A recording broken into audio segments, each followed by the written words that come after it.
Sri Yantra is sacred geometry. At the macrocosm level, it is the representation of the entire universe, and at the micro level, it represents our energy system and the movement of the sadhak from the material planes to the inner planes. So it's a journey a very beautiful journey from duality to the state of union to the state of Advait. If you look at this symbol, you'll find that it's got an earth square outside, and there are 4 portals in each direction, and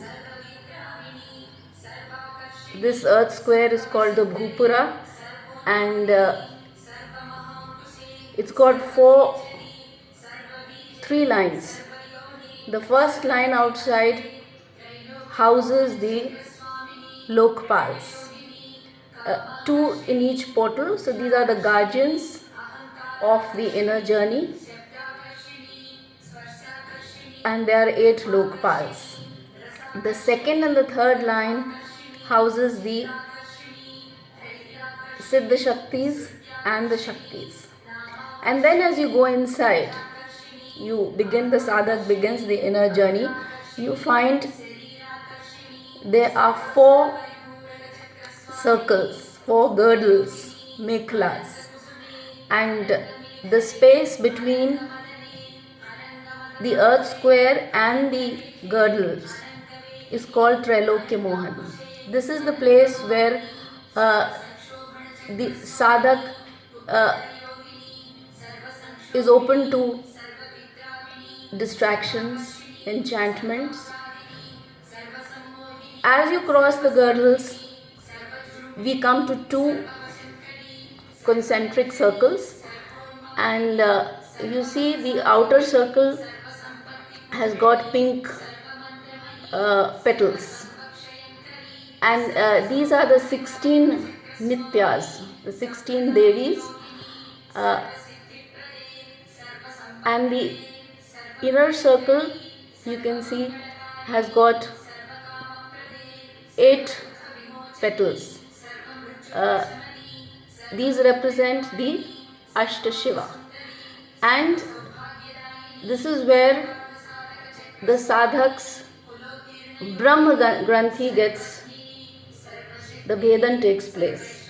So the manifestation of desires starts at this level, and as the inner journey progresses, we come to 14 triangles. Now these represent the 14 lokas, the 7 higher lokas and the 7 lower lokas, the patals. And then you come to 10 triangles, the red triangles which you can see here. This represent the Dash Mahavidya, and this is presided over by Devi Bhuvaneshwari. And then you come to